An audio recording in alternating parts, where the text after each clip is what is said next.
Profissionais da violência. A reação de Mourão, o vice-faca na caveira de Bolsonaro, aponta como o Brasil será governado em caso de vitória da chapa de extrema-direita.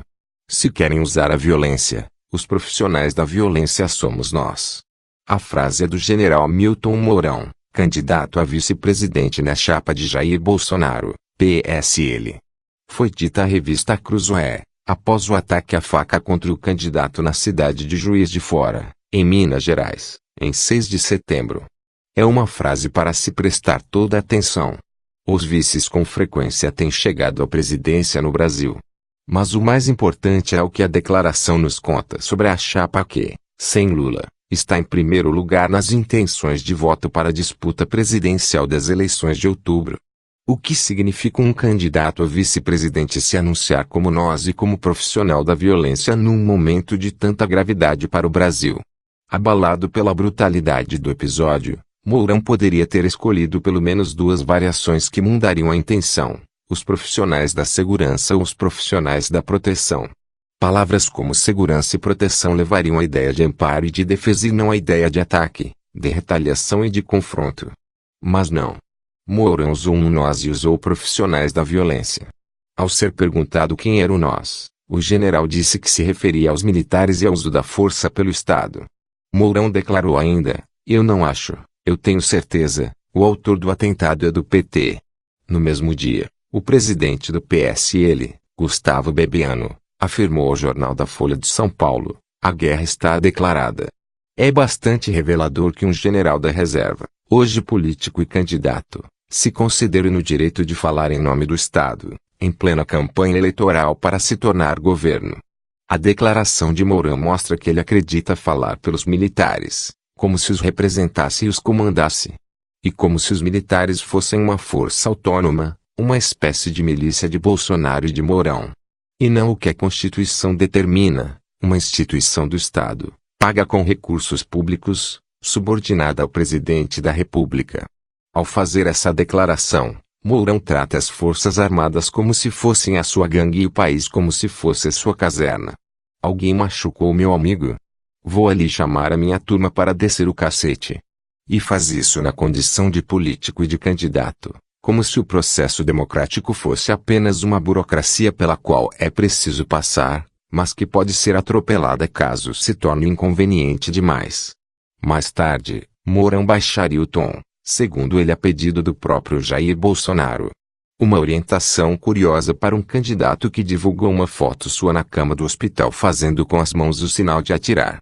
No dia seguinte à agressão, durante entrevista à Globo News, o vice de Bolsonaro afirmou que, em caso hipotético de anarquia, pode haver um autogolpe do presidente, com o apoio das Forças Armadas.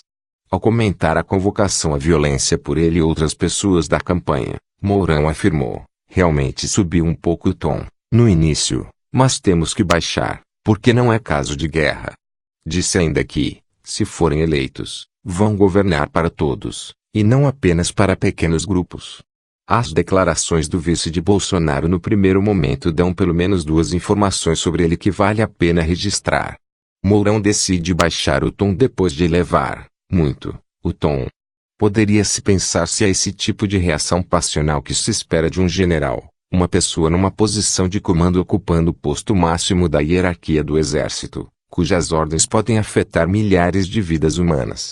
Pela trajetória de Mourão, a dificuldade de agir com racionalidade em momentos de tensão não parece ter afetado a sua carreira. Neste momento, porém, Mourão é um político e candidato a vice-presidente. Diante da crise, representada pela agressão a Bolsonaro, aquele que quer ser vice-presidente do Brasil explode, confunde o seu lugar e o lugar das Forças Armadas, e bota gasolina na fogueira que deveria conter. E deveria conter não apenas por ser candidato, mas por responsabilidade de cidadão. É importante que Mourão tenha finalmente entendido que não se trata de uma guerra e tenha parado de encontrar inimigos entre as faces da população. Mas as declarações irresponsáveis já produziram um efeito cujas consequências são difíceis de prever. Como ele mesmo lembrou, há um velho ditado que diz: as palavras, quando saem da boca, não voltam mais. O que Mourão faria com poder real diante das tantas crises que esperam um governante? Como governará essa dupla, caso eleita, um que invoca mais violência em palavras e outro que, recém-operado após sofrer uma agressão, faz sinal de atirar? Como governarão, com sua lógica de guerra, na qual o inimigo não é outro exército, mas a parte da população que discorda deles? A segunda informação que emerge das declarações é a rapidez e a leviandade com que Mourão julga e condena. De imediato ele responsabilizou o PT pela agressão à faca. Não há um único indício de que o autor da facada tenha qualquer ligação com o PT ou faça parte de um plano do partido. Adelio Bispo de Oliveira afirma ter agido sozinho e a mando de Deus. Declarar publicamente uma fake news ou mentira, num momento de tanta gravidade para o país, também pode ter consequências imprevisíveis. Não adianta voltar atrás depois de ter afirmado uma mentira como certeza justamente na hora em que os ânimos estavam mais acirrados. É importante observar como esse protagonista se comporta diante da crise, já que governar um país é lidar com várias crises todos os dias. Se sem poder de governo ele encontra culpados, para além do culpado que já está preso, e invoca publicamente a violência como reação imediata, o que fará caso tenha poder de governo e a possibilidade de convocar o que Mourão chama de profissionais da violência e a Constituição chama de Forças Armadas? Se, quando precisam convencer eleitores de que são a melhor escolha, os homens de Bolsonaro invocam a guerra dentro do próprio país, o que farão quando já não precisarem convencer ninguém? É importante observar o que dizem quando já não são capazes de se conter. É importante observar que não conseguem refrear seus instintos nas horas mais duras, mas também é importante acreditar no que dizem quando não são capazes de se conter. Tanto Bolsonaro quanto Mourão têm se esforçado para mostrar que são profissionais da violência. Ao pregarem que a população deve se armar, como se esta fosse a melhor estratégia para enfrentar a questão da segurança, é assim que se apresentam. As declarações contra as mulheres, contra os negros, contra os indígenas e contra os LGBTs também são um exercício da violência que revela uma visão de mundo e a fortaleza entre aqueles que dela comungam. Semanas atrás, Mourão chamou os negros de malandros e os indígenas de indolentes. Desta afirmação que saiu da sua boca ele não se arrepende. Como disse Eduardo Bolsonaro, um dos filhos do candidato, tem que botar um cara faca na caveira para servir-se. Botaram. No dia seguinte ao atentado, quando segundo ele mesmo o tom deveria baixar, o vice de Bolsonaro enalteceu o coronel Carlos Alberto Brilhante Ustra, um dos mais notórios torturadores e assassinos da ditadura civil-militar, 196.485. Os heróis matam, justificou ele na TV. Sempre vale lembrar ao menos um episódio entre as tantas mortes e torturas ordenadas ou executadas pelo herói de Bolsonaro e de Mourão. O torturador Ustra levou os filhos de Amélia Telles, presa nos porões do regime, para que vissem a mãe torturada. Amelinha, como é mais conhecida, estava nua, vomitada e urinada. Seus filhos tinham 4 e 5 anos. A menina perguntou: "Mãe, por que você está azul?" A mãe estava azul por causa dos choques elétricos infligidos em várias partes do seu corpo e também nos seios e na vagina. Este é o farol de Bolsonaro e Mourão, em primeiro lugar nas pesquisas para a presidência do Brasil, o que diz bastante também sobre os eleitores. Armar-se é uma das principais plataformas da campanha de Bolsonaro-Mourão, o capitão da reserva e o general da reserva. E é preciso levá-los a sério. Não só porque Bolsonaro e Mourão lideram as intenções de voto, mas porque é legítimo que os eleitores queiram votar em profissionais da violência para governar o Brasil. É possível discordar de quem aposta em profissionais da violência, mas o direito de escolher uma pessoa que invoca a violência é legítimo numa democracia. Há muita gente clamando por civilização contra o que nomeiam de barbárie que atravessa o Brasil, às vésperas de uma eleição em que o candidato em primeiro lugar nas pesquisas está na prisão e é proibido pelo judiciário de se candidatar e o candidato em segundo lugar leva uma facada durante um evento de campanha e precisa passar por uma cirurgia. Mas o que chamamos de civilização tem sido sustentado pela barbárie cotidiana contra os negros e os indígenas. A civilização sempre foi para poucos. A novidade que uma chapa Bolsonaro-Mourão apresenta é a suspensão de qualquer ilusão. Não é por acaso que alicerçam sua prática antiga, tão velha quanto o Brasil, nas redes sociais, O espaço onde toda a possibilidade de mediação foi rompida e os bandos se fecham em si mesmos, rosnando para todos os outros. A barbárie dos profissionais da violência sempre sustentou a civilização de uns poucos. O que Bolsonaro e Mourão dizem, como profissionais da violência que são, é que já não é preciso fazer de conta.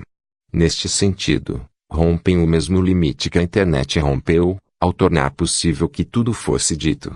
E também ao dar um valor ao dizer tudo, mesmo que este tudo seja o que nunca deveria poder ser dito, já que é necessário um pacto mínimo para a convivência coletiva e compartilhamento do espaço público.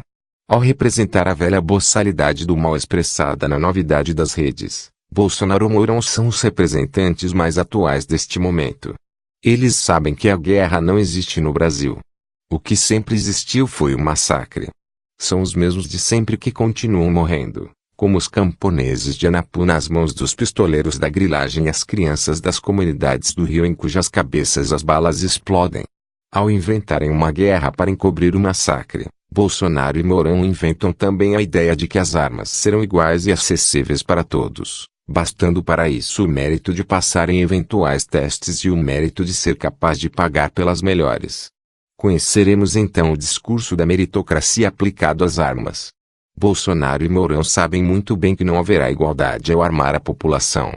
Se Bolsonaro, o profissional da violência, teve alguma sorte na tragédia, e a de que Adélio Bispo de Oliveira era um amador e era pobre. Ele tinha apenas uma faca e nenhum plano para depois. Se ele fosse um profissional da violência como Mourão, Bolsonaro não teria tido a chance de fazer o gesto de atirar na cama do hospital, depois de ser salvo pelo SUS, sistema público de saúde que ele não se esforça para defender. Marielle Franco, a vereadora do Rio pelo PSOL, não teve esta sorte. Seus assassinos arrebentaram sua cabeça com arma de alto calibre e uso restrito e até hoje, 6 meses depois, não se conhece nem a identidade do executor nem a do mandante. Negra, lésbica e favelada, Marielle está no lado dos que morrem e cujas mortes permanecem impunes. Marielle está no lado dos massacrados, não dos que massacram. Mas não é sorte o que Bolsonaro teve ao ser atacado por um amador. Tanto ele quanto Mourão sabem o que dizem quando reivindicam serem os profissionais da violência. Eles são. Resta saber se a verdade da maioria dos brasileiros é também esta, a de desejar profissionais da violência comandando o país onde vivem.